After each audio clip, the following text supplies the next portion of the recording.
Chicos, no sé por qué Meet me quitó una compañía suya, Claudio Santander. Por favor, le pueden decir que se nos va a conectar. Por favor, si son tan amables. Ya, chicos, electivo 1 sobre para minería. Vamos a empezar a trabajar con lo que corresponde a la unidad 2, ¿ya? Que es básicamente higiene industrial. Ahora, el concepto de higiene industrial, enfermedad profesional, orientación de la higiene industrial, riesgos ambientales, vía de ingreso, definición y clasificación de los agentes físicos, ruido y vibraciones. Y también vamos a ver un poquito lo que corresponde a lo que es silicosis y también lo que corresponde un poco a lo que es hipoacusia, ¿ya? Que son las dos enfermedades profesionales que se, que se desarrollan más en el ámbito minero, ¿ya? Ahora, dentro del resultado de aprendizaje es identificar los conceptos básicos asociados a la higiene industrial. Catherine, dígame. Profesor, disculpe la interrupción. Sí, sí. Me dio que le avise que tiene problemas de conexión, por eso está entrando y saliendo de la clase. Chicos, no se preocupen, ¿ya? No se preocupen, si yo los voy, a medida que van entrando, los voy aceptando, ¿ya? Así que no me pongan inconveniente para que yo, chiquillo. Si uno entiende que la conexión no está tan buena, ¿ya? Miren, yo tengo fibra, y aún teniendo fibra, la conexión de internet está funcionando muy intermitente, ¿ya? Eso se entiende, no se preocupen por eso, chiquillos. Ahora, cuando va a empezar a hablar de la higiene industrial, de una forma u otra, empezamos a hablar también del concepto de salud ocupacional. Razón motivo, porque la salud ocupacional dentro de las empresas es una de las formas que yo trabajador y ustedes trabajadores van a poder ver o ser más visible la higiene industrial. ¿Ya? Hay que entenderlo desde esa perspectiva. Ahora, en la práctica, la salud ocupacional que busca, promueve y protege la salud de los trabajadores y el bienestar físico, mental y social. Y también trata de controlar las enfermedades profesionales y los efectos que estas producen en las personas. Ahora, acá sale una definición que es la definición de salud, y en lo cual dice que es el bienestar físico, mental y social y no la ausencia de enfermedad. Antiguamente, el concepto de salud solamente hablaba de si una persona estaba enferma o estaba sana. Ese era el puro concepto. Pero ¿qué pasa? Que ese concepto en sí ha tenido una evolución en el tiempo, con la historia, a partir del año 40, 50 en adelante. De hecho, esta definición ya se empezó a generar a partir de la Segunda Guerra Mundial. Ahora, ¿por qué habla de un bienestar físico, mental y social? Porque nosotros somos seres que tenemos esas tres componentes, ¿ya? Ahora, quizás una componente mental y social puede afectar también a la componente física. Ahora, la parte física y mental hace referencia a la persona y la parte social hace referencia a cómo yo, trabajador, dependiendo de mis vivencias, voy a empezar a interpretar ciertos elementos de mi medio o de mi mundo laboral, ¿ya? Perdón, la misma legislación estipula un protocolo, que es el protocolo para riesgos psicosociales. En el fondo, la empresa tiene que empezar a hacer ciertos trabajos, ¿para qué? Para empezar a ver cómo el trabajo influye en la persona. Eso también hay que entenderlo. De una forma u otra, el trabajo va a influir en la calidad de vida de la persona, y la calidad de vida de la persona o algún factor o una determinante de la salud propia de la persona va a afectar su desempeño en el trabajo. O sea, hay una relación recíproca en aquel sentido. Bueno, de una forma u otra, nosotros también nos preocupamos de dos elementos importantes: del ambiente de trabajo, el trabajo, y lo otro es el hombre o el trabajador. Porque hay que verlo o separarlo o hacer como compartimientos. De una forma u otra, yo puedo evaluar una condición del ambiente de trabajo. Puedo también evaluar el trabajo o lo que se está haciendo, pero también tengo que hacer alguna evaluación en el trabajador. Y uno siempre hace esa diferencia. Desde el punto de vista de la higiene industrial, yo me preocupo siempre de dos factores. Primero que todo, si por ejemplo tengo ruido, ¿yo cómo sé si tengo ruido en mi empresa? Que es una condición del ambiente de trabajo. En la práctica hay una cosa bien sencilla.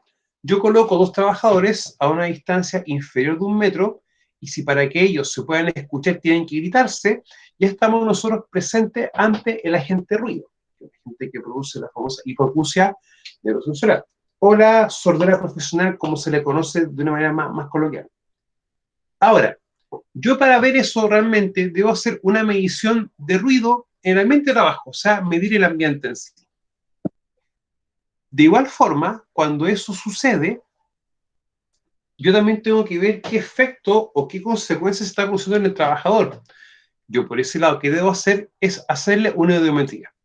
¿Ya? O sea, debo hacer un examen para ver cuál es la capacidad auditiva que tiene el trabajador bajo ese punto de vista.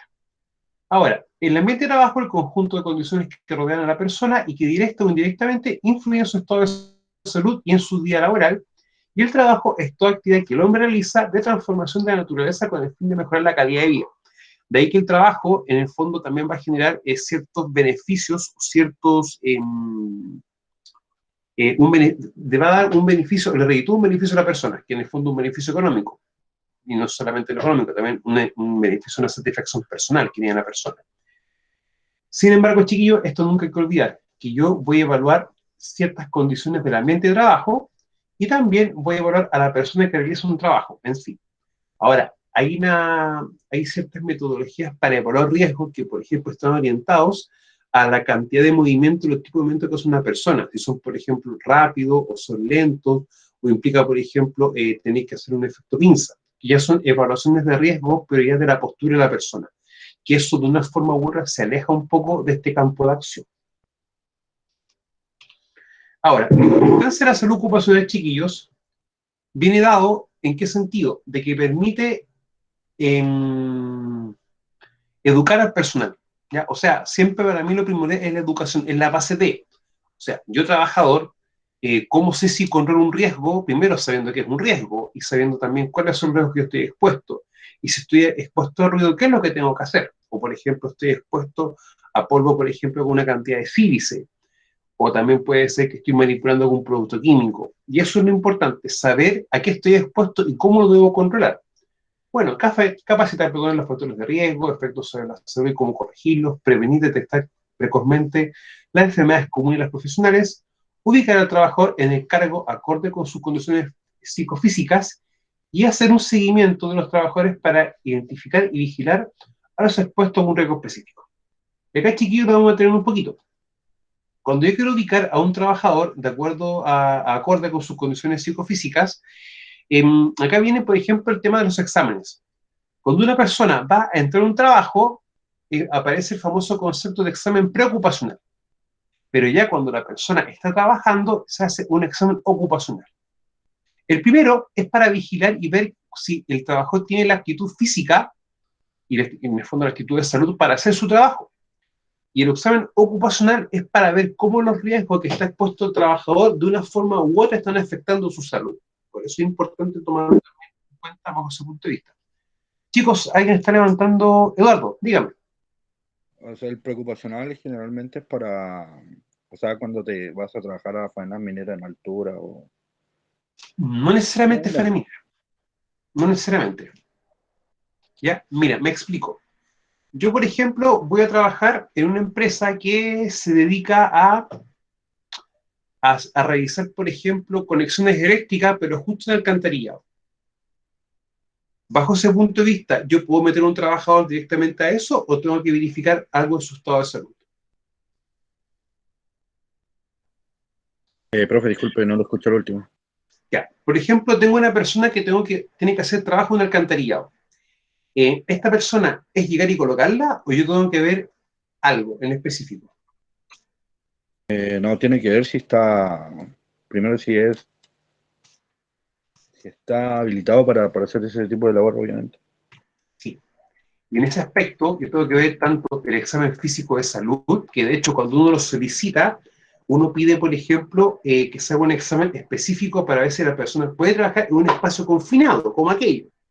Pero también viene un tema de que yo tengo que ver cómo es la capacidad psicológica de la persona, porque quizás la persona tiene alguna patología o algún miedo a trabajar en espacios reducidos. Entonces, de ahí que es importante verificar la actitud de una persona, para ver si esta persona puede trabajar en ese aspecto. Lo otro importante es si yo, por ejemplo, pasa mucho lo que es perforaciones. Tengo, por ejemplo, un operador y tengo un ayudante. En el fondo siempre dicen el perforo y yo te perforo. Y a veces el perforador se va y el ayudante perforo lo pasan como perforo o como perforador. Y bajo ese punto de vista, yo igual tengo que hacer un examen al trabajador. ¿Por qué razón motivo? Porque estoy haciendo un cambio de puesto de trabajo. Y por lo tanto van a variar también sus riesgos. Por eso también el concepto de cuando uno hace un examen ocupacional, para poder también tomarlo desde esa perspectiva. Ahora, en minería, chiquillos, en minería, agricultura y construcción, van a haber siempre riesgos que de una forma u otra van a afectar y desmejorar mucho la salud de un trabajador. Por eso se hace siempre una cantidad de exámenes bien específicos. Ahora, incluso es más, si tengo trabajadores expuestos a sílice, la misma ley me estipula que esto tiene que someterse a un examen radiológico cada 6 meses. O sea, la misma ley entiende aquello, para poder también tomarlo desde esa perspectiva. Ahora, la salud ocupacional, chiquillo, va a trabajar siempre en dos frentes muy relacionados, que es el hombre y el ambiente. Y ahí, ¿no es cierto?, cuando empezamos a hacer, desde la perspectiva de higiene industrial, uno empieza como a hacer evaluaciones, uno dice, yo quiero evaluar una situación, pero primero que todo, para hacer la evaluación completa, evaluar el ambiente y evaluar al trabajador. Y un caso muy sencillo, por ejemplo, tenemos algún trabajo que podemos tener sílice, por ejemplo, sílice libre cristalizada, la que produce la silicosis. Ahora, eso no lo vamos a colocar solamente en el ámbito de la minería, está también en el ámbito de la construcción. Por ejemplo, cuando una persona corta cerámicos, se pegan cerámicos, se trabaja con arena con cemento, que hay sílice en ese aspecto. Bajo ese punto de vista, ¿qué se hace? Se mide la cantidad de sílice en el ambiente, pero también tengo que hacer un examen radiológico al trabajador para ver si esta sílice está empezando a acumularse y producir una silicosis. Ahora, hay que ser también bien concreto. Para que yo, trabajador, desarrolle una silicosis, que en el fondo es una enfermedad incapacitadora, que va a hacer que mi capacidad pulmonar se reduzca mucho, no es porque yo estoy 2 o 3 minutos expuesto a sílice, sino que estoy a años expuesto a cantidades altas de sílice y sin una protección adecuada o sin un elemento de protección, que de una forma u otra, esto, por ejemplo, que es un filtro para polvos, es como una de las medidas de control más usadas para la gente sílice. Ahora, la salud ocupacional, chiquillos, ¿por qué es importante en sí? Porque va a utilizar una rama y su disciplina base, que es la higiene industrial.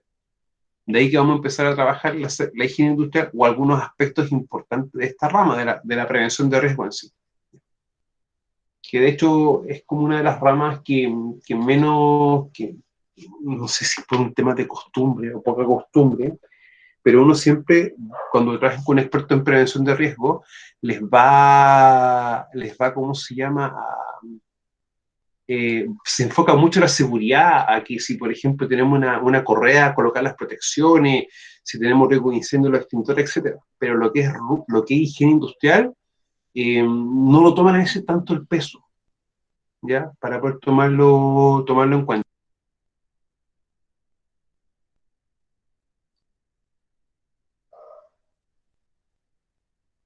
Ahora, chiquillos, la higiene industrial básicamente, ¿qué se apunta? Apunta al ambiente de trabajo. ¿Y por qué lo hace así? Porque va a partir de una premisa, que la condición del ambiente de trabajo va a afectar el trabajo de la persona. Y uno puede decir, tiene lógica. Claro, o sea, por ejemplo, en higiene industrial, cuando uno habla de alguna gente, uno quizás también habla de la gente luz.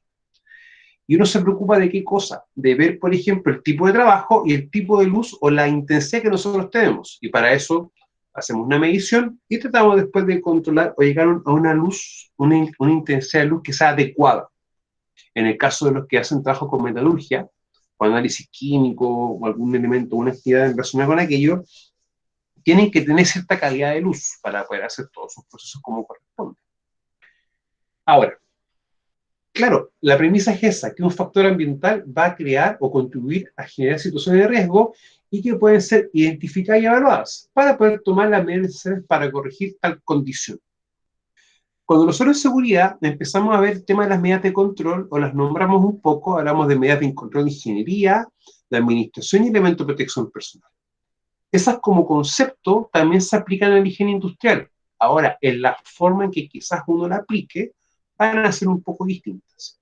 Ahora, para mí hay una medida de control en lo que es higiene que es por autonomacia, y es la ventilación. O sea, si estoy trabajando en un lugar con sustancias químicas, lo que yo debo privilegiar es inyectar aire limpio y sacar aire con una cantidad contaminante. Eso es lo primordial como higiene. Si tengo una faena subterránea, lo primordial es que tener un sistema de ventilación natural o artificial que me permita hacer renovaciones de aire. ¿Para qué? Para mantener una cantidad de aire adecuado, con ciertos parámetros que no me produzca un daño a la salud de las personas. Ahora, como definición de higiene industrial, yo siempre he dicho que es una ciencia o un arte, pero ¿se evoca a qué? A reconocer, evaluar y controlar los distintos factores ambientales o tensiones que se generan en el ambiente de trabajo. Claro, yo tengo que evaluar algo que está, perdón, en el ambiente de trabajo, porque eso va a afectar directamente a la persona. Acá tenemos que ser bien concretos, reconocer, evaluar y controlar. En la unidad anterior, nosotros estamos viendo un concepto, que era el concepto GEMA, gente, equipo, material y ambiente. Y en la práctica, esos son los factores o elementos que pueden generar un accidente. Ahora, yo también lo puedo tener de la siguiente lectura. Son los elementos que van a generar algún peligro cuando el trabajador esté interactuando con ellos. Y de ahí yo puedo también reconocerlo de una forma u otra. Ahora, lo importante es siempre tener claridad de que están y que es obligación de todos controlarlos. O sea, eso es un punto bien importante. Ahora, el concepto riesgo. De acá, chiquillos, vamos a tener un poquito. En la unidad anterior, cuando empezamos nosotros a hablar del concepto de riesgo, hablábamos de una probabilidad, una consecuencia, qué tan probable es que algo suceda y cuál es la consecuencia mayor. Se entiende de esa forma. Y se calcula con un valor matemático, que es el famoso DEP, valor esperado de pérdida. Sin embargo, cuando yo quiero trabajar el concepto de riesgo desde la perspectiva de la higiene industrial, ya este concepto cambia, y cambia completamente. Y hay que entenderlo así. Ahora, en la práctica vamos a tener un elemento principal, que en el fondo el punto en común entre la vía de exposición, el contaminante y el receptor va a ser el riesgo. Ahora, cada uno de estos tiene que también disgregarse o separarse en distintas componentes para poder entenderlo bien. La vía de exposición hay que entenderlo como las vías o caminos para lo que alguna condición del ambiente de trabajo afecte directamente a la persona. Y desde ese punto de vista, vamos a ver nosotros 4 vías, que vamos a trabajar más en detalle más abajo, que en el fondo es la vía respiratoria, la digestiva, la dérmica, que es la piel, y la parenteral. La parenteral, chiquillos, uno la va a definir como una herida o rotura en la piel, en la cual una sustancia puede entrar directamente al cuerpo, o directamente a tu torrente sanguíneo. Es un tema bien a considerar. Ahora, ¿por qué uno tiene que hacer la diferencia entre las vías de exposición? Porque muchas veces no solamente una medida de control, o un filtro, etcétera, va a protegerte a ti, sino que también ciertas actitudes o conductas esperadas en un trabajador. O sea, la misma ley define claramente que si yo estoy trabajando con sustancias tóxicas, no puedo comer en el lugar de trabajo. Un tema lógico, o sea, estoy comiendo, tengo buen elemento, va a empezar a ingresar a mi boca, a mis dientes, a la encía, a la lengua y a las mejillas, la parte interna. Y luego cuando estoy comiendo, tomando agua, hace ingreso y esto ayuda a que ingresen a mi organismo. O sea, eso es claro. Ahora, la misma ley dice claramente de que el empleador no puede prohibir que un trabajador coma o tome agua o vaya al baño, porque son para satisfacer necesidades básicas. O sea, bajo ese punto de vista, si un trabajador almuerza en el trabajo o hace uso de su recreación en el trabajo, la ley que obliga que el empleador tiene que tener un refrigerador, un lugar donde calentar la comida, la superficie de las mesas, las sillas y los pisos puedan ser lavables, y también tener un control de vectores, o sea, que no entren ratones o cosas hacia la cocina. O sea, la ley también tiene esa noción. Por lo tanto, vamos a tener que también tener ciertas costumbres a la hora de poder trabajar. O sea, la ropa que uno utiliza de trabajo, dejar en el trabajo y tratar de que el trabajo la lave. ¿Para qué? Para no poder contaminar nuestra casa y nuestra lavadora, por ejemplo. Otro caso es las medidas de control, como por ejemplo los lentes. O sea, este tipo de lentes es un lente óptico, que es para poder ver, no es un lente de seguridad, un lente de seguridad con el ojo completo. Esto de acá te puede entrar cosas por los costados. Y eso también viene a generar ciertas situaciones. Entonces vamos a tener 4 vías, o 4 caminos, o 4 vías. ¿Para qué? Para que una sustancia pueda hacer ingreso a un trabajador, a un receptor en este caso. Ahora, el receptor va a ser una persona. Y acá viene también una característica que es la susceptibilidad personal. O sea, no todas las personas reaccionan de la misma manera ante un evento. O sea, un caso bien sencillo es cuando uno va a sacar la licencia de conducir y te explican los efectos del alcohol en el cuerpo. O sea, tú puedes tomar la misma cantidad, pero si tienes contextura, tamaños distintos, va a haber efectos distintos. Y eso que lo da es la susceptibilidad personal o las características o atributos tuyos que va a hacer que tú puedas desarrollar algún evento de una manera distinta de una persona a la otra. O sea, eso nos hace también diferentes. Y el contaminante, que acá nosotros tenemos que tener dos elementos bien concretos. ¿Cuánto tiempo estoy expuesto a algo y a qué cantidad estoy expuesto? Eso se entiende así. O sea, no es el mismo efecto que uno pueda, por ejemplo, estar 2 minutos expuesto a sílice que 15 años expuesto a sílice, más de 8 horas al día. Hay diferencias y consecuencias distintas en el cuerpo, o sea, eso hay que entenderlo desde esa perspectiva. Chicos, hasta este punto, ¿algo que no se entienda? Todo claro, profe, No, gracias. profesor, todo claro. ¿Clarito? Ya. Todo claro, profe. Muchas gracias, chiquillos. Entonces, el objetivo principal de la higiene industrial, chiquillos, es reconocer, evaluar y controlar. Eso es lo que yo tengo que hacer. Ahora, en prevención de riesgo, uno siempre parte con una premisa. Yo tengo que identificar cuál es mi peligro. Y recuerden, chicos, que el peligro ¿qué es? Foco, acto, situación o condición que pueda esperarse que sea la causa de un daño. O sea, el ruido es un peligro. Y el riesgo va a ser exposición a ruido. Polvo es el peligro. El riesgo es exposición a polvo. Tengo, por ejemplo, algún ácido, alguna sustancia peligrosa. Acá el riesgo va a ser el contacto con la sustancia peligrosa. Entonces, cuando uno empieza a identificar los peligros y a reconocer las formas de interacción de yo persona con esos peligros, estoy reconociendo y voy a empezar a ver las evaluaciones. Y si tenemos higiene industrial, automáticamente la evaluación para que sea completa y correcta es en el ambiente y en la persona. Yo, detectando aquello, voy a poder ver perfectamente las medidas de control. Ahora, ¿por qué hay que tomar eso claro? Si, por ejemplo, un trabajador le hacen un examen de orina o de sangre y tiene un valor alto o sobre la normativa, automáticamente hay que hacerle exámenes a todos los trabajadores y empezar a aplicar medidas de control de manera inmediata a todo lugar de trabajo. O sea, también hay implicancias de temas legales con respecto a esto. Para que tampoco, o sea, para que tomemos el peso chiquillos. O sea, eso es lo importante. O sea, hay a veces ciertos temas como con la percepción del riesgo. O sea, hay que ser bien concreto con eso. Con higiene industrial pasa un fenómeno que es la famosa especificidad, pero un poco aplicado a la seguridad. O sea, la especificidad, ¿cómo hay que entenderlo? Yo, por ejemplo, uso reloj y uso lentes. Y estoy tan habituado a ello que ya no lo siento, porque están en mi cuerpo.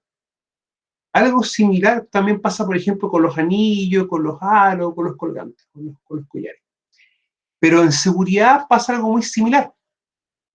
Que uno, por ejemplo, ¿alguien levantó la mano, chiquillos? ¿Eric? Sí, profe, eso que dice usted es como de repente que uno lo toma como muy, por ejemplo, el sonido de pito de retroceso es como ti, ti, ti. Ya que estoy retrocediendo. Y de repente uno ya como que se acostumbra al ruido, ¿me entiende? ¿A eso va o no? Eso vamos. Entonces, ¿qué pasa? Uno, por ejemplo, pasa por un lugar y dicen, no te preocupes, esto siempre ha estado así, siempre ha habido ruido. Y eso, ¿a qué nos lleva? A que normalicemos situaciones que no son correctas. Y eso, en el fondo, ¿qué nos va a hacer a nosotros? Exponernos más al riesgo. Y eso, a la larga, va a tener consecuencias. Y es una de las explicaciones de lo que puede estar pasando actualmente, por ejemplo, con el COVID, que como algo que tú no ves, quizás no le das el suficiente peso y no aplican las distintas medidas de control que deben aplicarse. O sea, hay distintas lecturas desde la perspectiva en cómo uno lo vea, para poder tomarlo de esa forma en realidad. Ahora, de la definición de enfermedad profesional, tenemos dos. La definición formal, que en el fondo es la que me da la misma ley de accidente de trabajo en enfermedades profesionales, pero también tengo la definición técnica. A mí me agrada más esta, porque es como más clarificadora. ¿En qué sentido? Aquel deterioro lento y paulatino de la salud del trabajador producido por una exposición crónica a situaciones adversas. Acá tenemos esto, deterioro lento y paulatino de la salud del trabajador. Y esos chiquillos entendamos ahora sí. Razón, motivo. Ya. Por ejemplo, la silicosis en Chile, el tiempo como estimado que se puede producir acá en Chile es cuando tú estás expuesto de 10 a 15 años sin ninguna medida de control. O sea, que no es que tú estés expuesto y al año 15 tú presentas una silicosis marcada. No. A medida que va pasando el tiempo, ya con la realización, por ejemplo, de exámenes, etc. Catherine, dígame. Profesor, ¿qué significa silicosis? Disculpe. Mire, deje buscar algo para explicarle eso mismo. Profe, ¿pero la silicosis le puede dar a uno en cualquier momento? O sea, No, te puede dar no en es, cualquier momento. no, pero uno tiene que estar expuesto al sílice directamente. Por ejemplo, una tronadura, en una Ya. mina a rajo abierto. Vamos a hacer la diferencia con eso. Si no usáis trompa, en ese caso, estáis más expuestos. Claro, es que una cosa es la exposición, ¿ya? Pero mire, Catherine, vamos a empezar a hablar un poquito. La sílice es un componente mineral que se encuentra en gran parte de la superficie terrestre. O sea, por ejemplo, todos tenemos vidrio en nuestras ventanas. La componente principal del vidrio es la sílice, ya que se aplica a cierta temperatura para poder tomar algo y en el fondo queda eso cristalizado. Ahora, ¿por qué la sílice es compleja o la silicosis compleja? Motivo 1. Esto es un pulmón normal. Si tú te das cuenta, tú puedes ver incluso en las costillas. Porque como una radiografía no ve las partes blandas, tú puedes ver hacia el otro lado. Pero si tú ves esta radiografía, Catherine, tú te das cuenta de que empiezas a ver algo blanco al medio de los pulmones. Y para que esto sea así, tiene que haber un elemento de contraste. O sea, esto se está endureciendo. ¿Cuál es el problema? Que un pulmón sano hace este ejercicio. Se infla y baja de tamaño. O sea, vamos a tener un proceso de inhalación donde mi capacidad pulmonar aumenta y después la exhalación donde mi capacidad pulmonar disminuye. Y bajo ese punto de vista, ¿por qué pasa eso? Ahora, un pulmón con silicosis, en vez de hacer esto, empieza a hacer esto. Hasta un punto en el que no se mueve. Pero un poquito. Cuando pasa eso, chiquillos, es que la capacidad, el pulmón se solidifica. En el fondo, empieza el órgano que tiene que ser blando a ser bastante duro. ¿Ya? Y eso es lo que puso la silicosis, que en el fondo el cuerpo, el pulmón no tenga la elasticidad normal y después tú no puedas botar todos los elementos producto de la respiración y se alojen en el cuerpo. Catherine, no sé si eso le quedó más claro. Sí, profesor. ¿Sí? Ya. Nicolás. Y después Eduardo. Era para acompañar un poco lo que está diciendo usted que sobre el tema de la silicosis, que básicamente el cristal de sílice en este caso cuando entra al organismo, a los pulmones, al incrustarse dentro de los pulmones, el cuerpo en sí en este caso el tejido tiende a querer recuperarse, pero esto produce una callosidad, lo cual envuelve el cristal y por eso se endurecen. Exactamente, es eso. Y lo más fome que al endurecerse e incorporarse en el pulmón, empieza de a poquito a aumentar, y hasta que solidifica todo. Ahora, ¿qué es lo complejo de esto? Que la persona en sí no muere de silicosis, pero muere producto de las enfermedades que produce. O sea, primero que todo, la silicosis se considera un cáncer, ¿ya? Y la sílice, de hecho, fue incorporada como un agente cancerígeno. Y no tiene doble lectura. O sea, es bien complejo. Ahora, el tiempo de que yo, por ejemplo, debo estar expuesto a sílice, ojo, sin ninguna medida de control, en el caso chileno, es lo que registran los distintos estudios, es de 10 a 15 años. O sea, no porque yo estuve un minuto o un día sin protección, automáticamente genocidicosis. No, eso hay que entenderlo que no es así. O sea, eso no es algo que yo diga. La misma literatura dice. Ahora, hay casos en Centroamérica de personas que han generado silicosis en un periodo de 2 a 5 años, pero silicosis extrema. Y es porque ellos estaban trabajando en lugares con tanta sílice que era prácticamente como que estuviese nublado. y tu visión era muy corta en distancia. O sea, la concentración del ambiente de trabajo era mucha. Ahora, la silicosis, chiquillo, Eric, dígame. Profe, es Sí. que yo tenía entendido que el 90% de lo que hay en la Tierra es sílice. Yo no ¿Sí? es necesariamente que tenga que estar trabajando y puedo vivir en un camino de tierra y me pasan auto todos los días y igual al final me va a dar sílice. No, pues, es que no. Hay Sí, que tener calidad. sí, Eric, el 90% de la Tierra es sílice. Eric, primero que todo, yo lo estoy hablando y explicando en el contexto laboral. Vamos a empezar a ver eso claramente. Por eso dejar esperar un poquito. Estamos hablando del contexto ocupacional, de un contexto de un trabajo. 1. 2. No toda la sílice va a producir silicosis. ¿Ya? La próxima clase les voy a explicar por qué. La normativa chilena especifica que una clase específica de sílice y bajo ciertas concentraciones ambientales, y tú respirando eso en un periodo largo de tiempo, vas a generar silicosis. ¿Ya? Eso yo no lo invento, Eric. Eso está por bibliografía.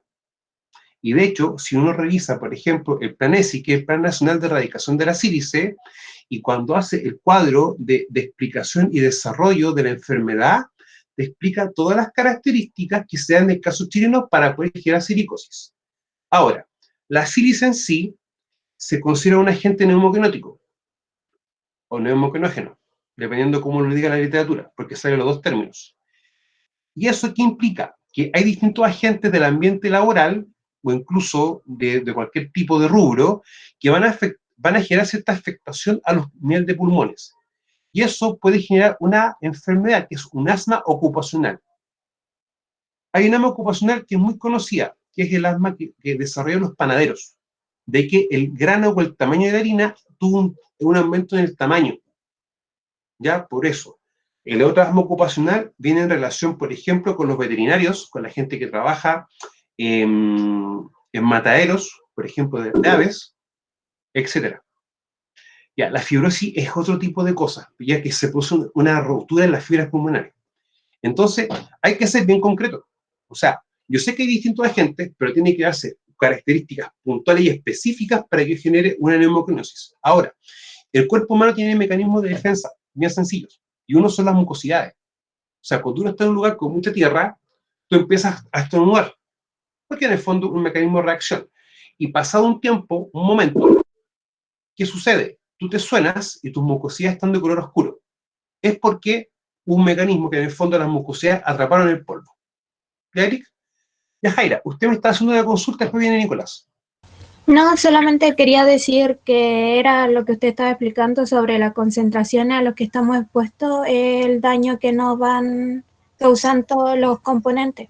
Y también apoyarlo con lo de la ley, porque en general hay una ley, o sea, un artículo donde se define contaminante y define que la concentración, dependiendo de la concentración, el daño que produce.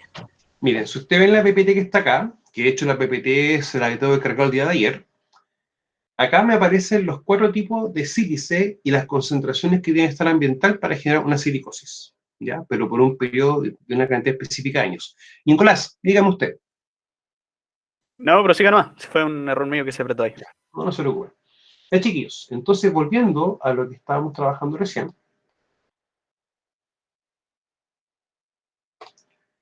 Definición, ya.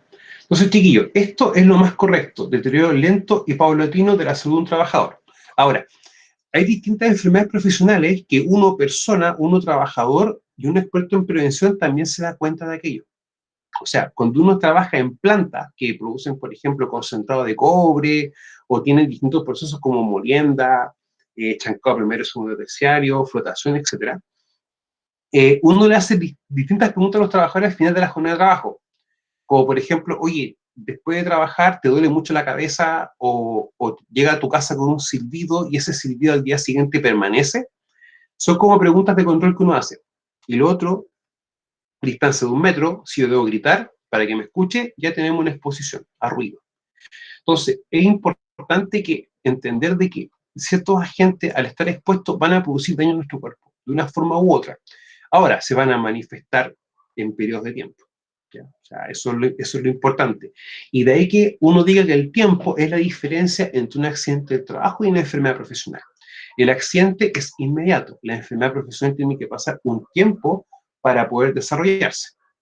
Por eso me gusta un poco más esta definición, porque en el fondo es más aplicado a la realidad. Ahora, la primera es aquella causada de manera directa por el ejercicio de la profesión o trabajo y que realice una persona y que produzca incapacidad o muerte. Miren, no es ámbito del curso, pero existe un decreto del 109, que no me acuerdo específicamente del artículo, que define todos los agentes que pueden causar una enfermedad profesional. ¿Ya? O sea, eso es importante conocerlo. O sea, según ustedes, por ejemplo, participan en un comité paritario de higiene y seguridad, que es el ente que se conforma por parte de los trabajadores y los patronales, ven temas de seguridad, es importante que vean estos temas, ¿ya? O sea, como para poder como tener nociones, porque una de las obligaciones del comité paritario es también apoyar en temas de seguridad, para poder verlo esa perspectiva. Acá tenemos, chiquillos, una lámina, que tenemos una fuente del peligro, tenemos una vía o ruta de exposición y tenemos un trabajador o persona. En la práctica, yo tengo mi peligro y este puede interactuar con el trabajador por una de las 4 vías de exposición, que la vamos a ver un poco más abajo. Pero nunca olviden que tenemos la respiratoria, digestiva, piel y la parenteral. ¿Ya? Ahora, desde el punto de vista de ustedes, las 3 principales, la primera, respiratoria. Segundo, piel, y tercero, digestiva. Eso, y la parenteral sí se da, pero eso ya también uno puede controlarla con ciertos controles. Me explico. Regla básica, cuando uno tiene que hacer trabajos con las manos, y que sean trabajos de precisión, como un análisis químico, por ejemplo, es que las manos no tengan heridas. Que razón motivo, porque estar con una mano con herida mucho tiempo con guante, va a empezar a pasar un tema de daño. Entonces, hay que evitar esa condición. Ahora, las medidas de control, desde esta perspectiva, yo la puedo aplicar directamente en la fuente, también la puedo estar aplicando en la vía o en la ruta de exposición y en la persona. Un ejemplo bien concreto es el ruido. Si esto, por ejemplo, fuese un motor, lo más probable que yo haga, coloque alguna barrera, alguna protección, ¿para qué? Para que el ruido se empiece a encajonar acá, no salga más en esta zona, o disminuya su magnitud, o que se escuche más bajo. Ahora, si eso no funciona acá, yo, por ejemplo, también voy colocando barreras en la vía o la ruta de exposición. Y si eso aún no sigue funcionando, puedo trabajar con algo sobre la persona o el trabajador, que es el famoso elemento de protección personal, que en este caso uno le puede llamar a los fonos, que son los de casco, ya que son las copas, y los tapones auditivos. La próxima semana, chiquillos, vamos a trabajar también con un par de esos. Tengo 2 acá para poder trabajar, para que vean cómo funcionan y cuándo darlos de baja. Porque eso es una pregunta que siempre me hacen. ¿Cuándo doy de baja esto? ¿Cuándo doy de baja de esto? ¿Y cuánto tiempo dura unos fonos? Eso es para que uno pueda escuchar el ruido más bajo. Ahora, hay una cosa que sí o sí es transversal para todo tipo de filtros. Una vez que tú lo abres, 30 días. Eso no lo digo yo, lo determina el fabricante. Por lo tanto, cuando ustedes van a utilizar el filtro que sea, les recomiendo que vean esa hojita y dentro de lo que dice, te va a decir eso textual. Una vez abierto este filtro, tiene 30 días de vida útil. Ahora, esto dura más o menos dependiendo de varios factores. O sea, y eso quiero que lo trabajemos directamente la próxima semana. Ahora, chiquillos, desde el punto de vista de lo que es la parte química, por ejemplo, y lo que es la parte de algunos riesgos mineros, va asociado netamente, por ejemplo, por ventilación, yo siempre recomiendo trabajar con todas las medidas de control. O sea, si tenemos, por ejemplo, una campana de extracción de gases, ok, trabajemos esa, pero también trabajemos con nuestro respirador, con los filtros. ¿Ya? O sea, siempre, porque el riesgo químico le tengo yo un respeto único, porque genera una cantidad de lesiones muy compleja y muy grande. Por eso a mí me da como me tengo un respeto bastante grande en realidad, por eso. Por eso. Tengo comentarios, chiquillos. Ya.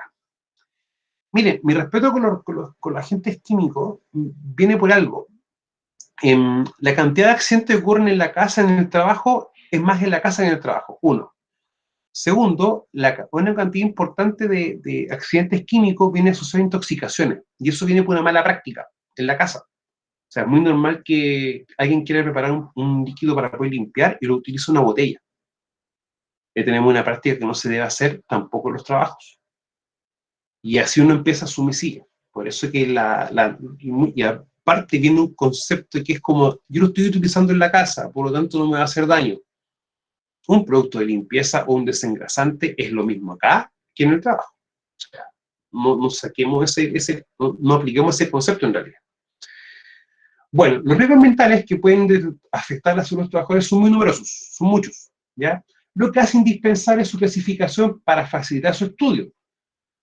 ¿Ya? Y eso hay que tenerlo claro. Ahora miren, no existe una clasificación aceptable, ¿ya? Pero siempre se trabaja con 3 grandes grupos, y eso sí, chiquillos, sí o sí va a estar por literatura. Son los agentes químicos, físicos y los biológicos. Y estos constituyen el objeto de estudio de la higiene industrial. Ahora, tengo agentes químicos, que vamos a tener gases, vapores, nieblas, polvos y humos, y la diferencia acá, chiquillos, viene básicamente por cómo se presentan, por el tamaño de la partícula y también por los efectos que colocan estas sustancias en el cuerpo de la persona. Eso hay que tenerlo bien claro. Tenemos los agentes biológicos, acá tenemos los insectos, mohos, virus, hongos y bacterias. Bueno, el virus, en este caso tenemos el COVID. Ahora, siempre los agentes biológicos, antes de que apareciera el COVID, siempre se trabajó mucho o se remarcaba mucho de que pertenecían al ámbito sanitario. Claro, o sea, lo que es personal de salud, por ejemplo, lo que es personal que recoge basura, a esos ámbitos. Y desde el punto de vista laboral, ¿qué se decía? Usted, empleador, si tiene, por ejemplo, su lugar de trabajo, tiene que tener un programa de desinfección y sanitización de sus lugares. Y en el fondo es lo que muchos de ustedes han escuchado como el control de plagas. Eso es lo que antiguamente se solicitaba. Ahora, con COVID, ya el tema es distinto. Y los agentes físicos, tenemos las radiaciones, ruido, vibraciones, temperaturas extremas como frío o calor. Y esos chiquillos, cuando uno tiene esto, desde el punto de vista de la prevención de riesgo, uno dice exposición ocupacional a frío o exposición ocupacional a calor. O sea, por mi trabajo, por mi ocupación, estoy expuesto a esas situaciones.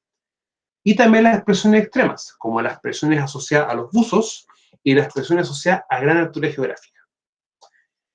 Hay ciertas características de los agentes físicos, específicamente con las temperaturas y las presiones, que van a afectar el comportamiento de los agentes químicos, para poder tomarlo en cuenta. Incluso hasta la temperatura ambiental va a afectar a veces el comportamiento de algunos agentes químicos, para tomarlo en cuenta. Un ejemplo bien concreto es cuando uno trabaja con algún ácido. Bueno, tenemos el ácido nítrico, el clorhídrico, el perclórico, o el sulfúrico y el sulfídrico.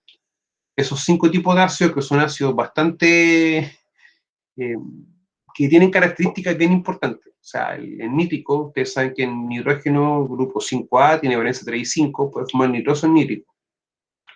Entonces el HNO3, a mí un ácido que me da una importancia bastante, porque tú lo puedes estar manipulando y a temperatura ambiente ese ácido pasa a fase gaseosa. O sea, algo líquido, tú lo puedes oler y pasar a tu cuerpo. Eric, dígame. Profe, eso pasó la otra vez en Paipote, Nami. Estaba trabajando yo en la chimenea grande esa que se hizo ahora hace poco. ¿Ya? Y se reventó un flanque y salió mucho peróxido. Y al momento de salir peróxido, esto a los 5 o 6 minutos después empezó a evaporarse, así como salir en gas. Y fue así como que todos andaban con la mascarilla puesta.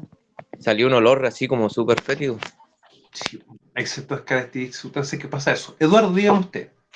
Profe, acorde a lo que usted estaba hablando del tema de la temperatura, como agente físico, eso yo lo vi mucho en Mariconga cuando tenían que dejar prendidas las camionetas o todo, por ejemplo, los camiones aljibe, los camiones que transportaban petróleo y todo eso. Sí, porque después ni un brillo tenéis que bajar las cosas a una altura mucho más baja para después descongelarlo y después trabajar con ellos. A mí me pasó eso cuando trabajaba entre los 3008 y los 5004. Y algo bastante complejo a veces. Ahora, eso hay que entenderlo así. Ahora, un muy mal ejemplo es el cloro. Cloro limpieza. Cloro limpieza es un líquido. Pero a temperatura ambiente tú sientes un gas. Y ese gas, ¿qué pasa? Te empiezan a picar los ojos, y empiezas a cerrarte la nariz y como que te cuesta un poco respirar. ¿Ya? Y eso pasa porque una sustancia líquida pasa a gas. Ahora, el componente principal del cloro, que piensa que es cloro puro, es un hidróxido de amonio. O sea, hay características físicas del amoníaco que son bastante malas para el cuerpo. Ahora, chicos, esto es lo importante que nosotros empecemos a tomar en cuenta, de que, yo tengo agentes químicos, físicos y biológicos. Por lo tanto, en nuestro trabajo, empezar a reconocerlos. ¿Para qué? Para luego ver cómo hacemos las evaluaciones. O sea, las evaluaciones, chiquillos, para agentes químicos, por lo general, van en 2 puntos. O sea, si es, por ejemplo, algún agente que afecta a los pulmones o a la vía respiratoria inferior, radiografías. Eso. Pero, por ejemplo, alguna sustancia que tú la puedes inhalar o puede hacer ingreso por la piel, para eso se hacen exámenes de sangre y orina.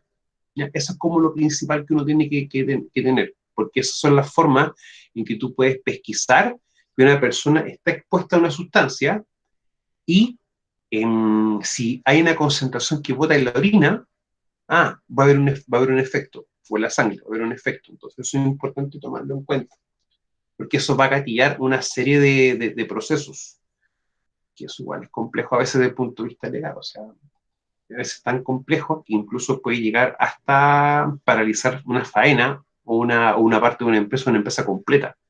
Y eso implica una serie de elementos que son bien complejos. Ahora, chiquillos, los metales químicos son sustancias orgánicas o inorgánicas de origen natural o sintético dispersas en el aire ambiente que al ingresar al organismo tienen la probabilidad de desencadenar alguna perturbación en la salud de las personas. No tiene lecturas. Ahora, tiene la posibilidad. ¿Y eso por qué una posibilidad? Porque el efecto que produzca en ti va a depender también de tu susceptibilidad personal, o sea, de qué tan susceptible eres tú. Yo soy alérgico, ¿ya? Y tengo un asma alérgica. Entonces, yo estoy en lugares con mucha tierra o polvillo muy fino y automáticamente ya fui bueno. Y tengo que estar comiendo helado y cosas así. Por lo tanto, si estoy expuesto a una situación como esta, me va a afectar de manera mucho más rápida. Entonces, eso también viene a generar un inconveniente. Ahora, en la práctica también va a depender, por ejemplo, de la vía de entrada al organismo, cuáles son las características de la sustancia, cuánto tiempo estuve expuesto y a qué concentración. O sea, siempre tiempo y cantidad. Eso es lo que nos importa de que uno cuando tuvo una exposición. Ahora, la cantidad y el tiempo de exposición viene también asociado a un concepto que es la famosa dosis, que es la dosis que está ingresando una persona.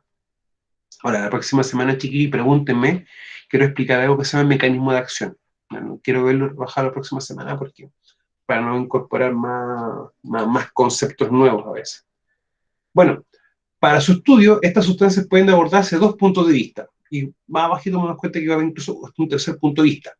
El primero es la forma en que se presentan. Que puede ser polvos, humos, gases o vapores, y también según los efectos que producen en el organismo humano.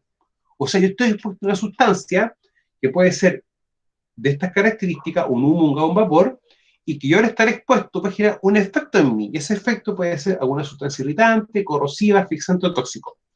Por ejemplo, el cloro, volviendo al cloro, no es que me guste el cloro, yo encuentro que como producto de limpieza es bueno, pero no se utiliza como debe utilizarse. En la práctica, el cloro va a generar vapores. Y cuando esté en contacto con la persona, van a generar algún elemento irritante a la piel, irritante para los ojos, irritante para las mucosas, y también será considerado como un agente asfixiante. Un agente asfixiante desde el punto de vista de la higiene, ¿qué significa? Es una sustancia tal que va a, por ejemplo, a desplazar el oxígeno. O sea, tenemos el agente del oxígeno y esta gente lo saca a un lado. Y otro concepto de asfixia asociado a esto mismo es que tu vía respiratoria, en vez de tener un diámetro, se empieza a reducir, se empieza a contraer. Eso también uno llama un agente asfixiante. Y un agente asfixiante muy conocido es el anhidro sulfuroso, el famoso SO2. Y eso se genera siempre producto de una combustión, o más que una combustión, es producto de una fundición. Cuando tú fundes cobre, o fundes todo para poder llegar a un cobre de un 99,7% de pureza, uno de los subproductos es anhidro sulfuroso. Bueno, después pasa por una serie de procesos para poder pasarlo a un ácido sulfúrico en realidad, de un SO2 a un H2SO4. Totalmente eso. Bueno, Se pueden clasificar por la forma de presentarse, los efectos del organismo y la vía de ingreso. Yo la vía de ingreso a veces la considero como una forma en que se clasifican, pero hay veces que uno tiene que entender que ciertas características va a hacer que una sustancia puede ingresar por varias vías del cuerpo humano. Eso también hay que tomarlo en cuenta. Ahora, las sustancias pueden tener, por ejemplo, pueden tener estos 3 componentes para una persona, sí, lo pueden tener perfectamente. O sea, no hay que dejarlo eso en duda, ¿ya? O sea, las sustancias químicas tienen distintos comportamientos, ¿ya? Y esperar que sea de una sola reacción de una sola forma no es lo más concreto. En cambio, chiquillos, los riesgos ambientales físicos hace referencia a distintas formas de energía percibida por las personas. O sea, por ejemplo, uno está en un vehículo o uno está sentado en la casa y pasa un vehículo, uno va a sentir una vibración, por ejemplo, y que uno está sintiendo una energía que se está moviendo por un medio sólido, un medio físico. En cambio, por ejemplo, la voz o un ruido se mueve por un fluido, por el aire. ¿Y tú cómo la puedes percibir? Tú la puedes percibir cuando tú la escuchas, o por ejemplo, tú colocas tu mano delante de tu boca y tú sientes un cierto nivel de presión, que en este caso un nivel de presión sonora, que va a ser una presión que genera el aire, o lo que tú estás hablando, el aire que tú botas, y una superficie rígida. Ahora, también uno lo va a conocer desde cierto punto de vista como lo que es luz, como lo que es el calor y las radiaciones. Ahora, tiene la probabilidad de desencadenar alguna perturbación del organismo expuesto según sea la intensidad, la forma de energía y el tiempo de exposición, parte del cuerpo expuesto, estado fisiológico y la famosa susceptibilidad individual, ¿ya? La radiación ultravioleta también se considera como un agente físico, por si acaso. Y eso es importante también tomarlo en cuenta. O sea, si vamos a estar trabajando al aire libre, que sea bajo ciertas características, para evitar que nos genere un daño a nosotros. Eso es bastante importante tomarlo en cuenta. Ahora, al estar contenido diversas formas de energía, en general mecánica, térmica o electromagnética, se deben abordar de manera individual. O sea, los agentes químicos yo los puedo abordar en algunos puntos similares, porque pueden compartir ciertas características a la hora de poder evaluar. O sea, no tienen mucha duda. Pero cuando tenemos ruido, vibraciones, iluminación, temperatura extrema, etc., ya acá la historia cambia completamente. Ahora, las presiones también van a hacer que los agentes químicos también tengan comportamientos distintos.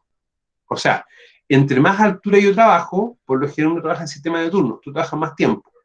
Y si trabajas más tiempo, tienes que estar expuesto a una cantidad menor de una sustancia, ¿ya? Para que tu cuerpo pueda recuperarse. Tiene esa lógica, ¿ya? Para poder entenderlo así. Entonces, ruido, vibración e iluminación se puede medir, sí. Y acá viene a veces lo complejo, porque para cada tipo de agente como el que tenemos acá, tenemos distintos equipos o instrumentos de medición. Yo acá en mi casa tengo para poder medir ruido, iluminación y radiación electromagnética. Así que la próxima semana o la de más adelante, o durante el desarrollo del curso, vamos a hacer, por ejemplo, algunos ejercicios con aquello, ¿ya? Para, por ejemplo, ver la distancia de seguridad. O sea, si ustedes se dan cuenta, yo no me veo muy cerca de la pantalla. Tengo una distancia de la pantalla que es aproximadamente 1,10 m. Y esa distancia no es antojadiza. Yo utilicé un equipo de medición para ver cuál es la distancia en que mi cuerpo tenía está menos cerca de una onda electromagnética, o sea, produce un daño menor. También uno tiene que a veces llegar a esos puntos.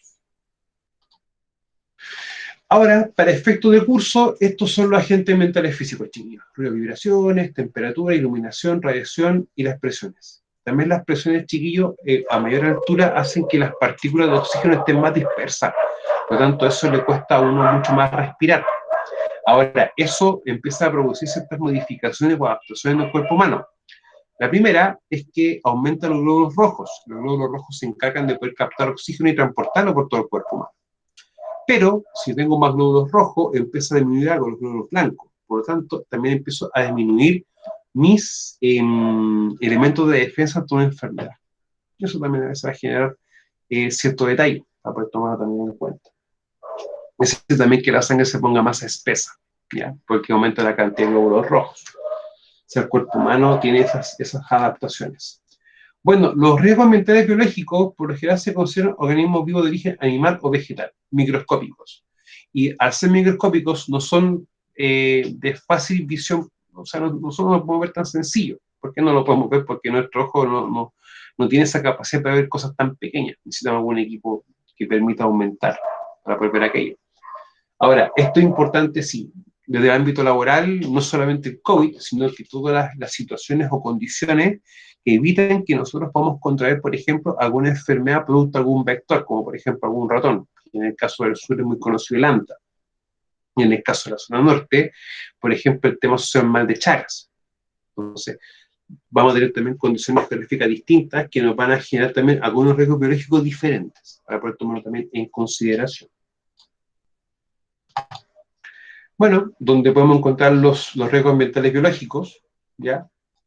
Pero esto ha tenido un cambio con lo que está pasando ahora con COVID. O sea, el riesgo biológico ahora está en el trabajo, en la casa y en cualquier lugar donde uno pueda estar. Así que vamos a tener que lidiar con ello un buen tiempo.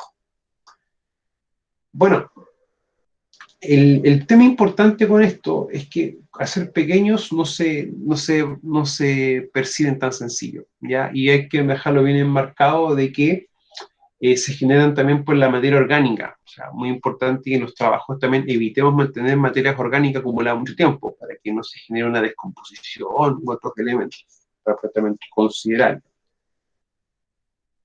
Y la famosa componente preventiva, ¿ya? Cuando yo hablo de higiene industrial, hablo de que si tenemos ruido, hay que medirlo, aplicar controles, examinar al trabajador para que no nos genere una hipoacusia, o si tengo polvo con sílice o algún polvo que pueda producir un daño pulmonar, sistema de extracción de aire, respirador, etc. Razón, motivo, porque primero que todo hay un deber moral, que un trabajador no puede enfermarse en los trabajos. Y segundo, hay una obligación legal. El empleado está obligado a tomar todas las medidas de control. Y tenemos decretos y artículos que lo dicen de manera textual directa. Por eso es importante de que si tenemos una enfermedad con la higiene industrial, en el fondo, veamos por qué se genera, apliquemos los controles y que la persona, al estar involucrado o trabajando en el trabajo, para la redundancia, no desarrolle la patología o la enfermedad. Y si eso llegase a pasar, que sea en el menor grado posible, que eso es lo importante poder tomar en cuenta, para poder tomarlo de esa perspectiva. Y otro importante es esto, los metabolitos o los signos clínicos que van a generar la enfermedad o un efecto. Los metabolitos es lo que se produce producto de la metabolización. O sea, me explico. Un caso bien sencillo. Cuando uno está enfermo, por lo general toma algún medicamento. Y es muy normal que en la época de invierno uno puede tener alguna infección respiratoria y toma un antibiótico. Resulta que el antibiótico ingresa a tu cuerpo, tiene que ser separado sus componentes en el estómago, la misma vellosidad del estómago la van captando y hacen que esta sustancia vaya a distintas partes del cuerpo. Y luego, cuando uno orina, la orina tiene un color distinto y un olor distinto asociado al antibiótico. Y en el fondo tú no estás orinando el antibiótico en sí, lo que tú estás orinando es un producto o un metabolito o un producto de la metabolización de ese elemento en tu cuerpo. Ahora, ¿cómo yo lo llevo al ámbito de higiene? Si, por ejemplo, estoy trabajando con alguna sustancia y esta empieza a hacer ingreso a mi cuerpo, o por ejemplo el arsénico, van a hacerme un examen de orina o sangre, y en la orina y la sangre van a buscar estos elementos, para ver si yo en el fondo estoy acumulando, o también están funcionando las medidas de control. En el fondo, si tengo respiradores o un sistema de extracción de aire. Y los signos clínicos, por ejemplo, en el caso de la hipoacusia, es que la persona le duele la cabeza, siente un pitito y está escuchando cada vez menos. Y cuando tú le hablas, si le hablas muy fuerte, siente un dolor. O en el caso de una afección pulmonar, no solamente una silicosis, sino que una neumocriosis, por ejemplo, cómo va afectando tu capacidad pulmonar. O sea, si caminas, te cansas muy rápido, toses mucho, etc. Ya, chicos, esto ha sido la clase del día de hoy, ¿ya? Así que, primera cosa, chiquillos, antes que de grabar. Pregunta y consulta, Claudio, usted el tema de la asistencia, ¿no es cierto? Hola, profesor, buenas noches. Sí, correcto. Ya. Lo mismo, estoy del teléfono y lo otro, a lo mejor lo dijo al principio de la clase, pero yo entré un poquito tarde. El tema de una respuesta que marqué yo en la prueba, que en vez de del puse D. Ya, hagamos algo, Claudio. Mire, me envía después un correíto, porfa, ¿Ya? con nombre, carrera y número de preguntas. Y yo la reviso. Y yo le respondo. Ah, ya, profe, perfecto, Pero gracias. envíame un correíto, porque si no, como son Profe, muchos ¿hasta cuándo estudiantes- es la prueba? ¿Ah? ¿Hasta cuándo es la prueba? Señor, por favor, revise Moodle. Ya, sí, que no estaba así en el computador, profe, recién hoy día Ya. no. Pero un El poquito, viernes. deje abrir el... Dame un segundo. 24, Leo, el 24 parece. Dame un 24. segundito. En el compu no tengo la contraseña, en el teléfono no me acordaba cuál era. Ya, recuerde que eso ustedes tienen que manejarlo. Pero muy pocos chiquillos. Dejen ver el cierre la fecha de cierre de la prueba, que no me la sé de memoria. Ya, el 24 de abril a las 00. O sea, de viernes a sábado, cuando sea a las 00 se cierra la evaluación. ¿Ya? Chiquillos, ¿algo más que me tengan que preguntar? Profe, ¿Sí? se me fue la clase y no marqué la asistencia. Chiquillos, envíenme un corrito con eso. ¿Ya? Yo también. Ya, profe. Gracias. Pensaba que tenía que Pero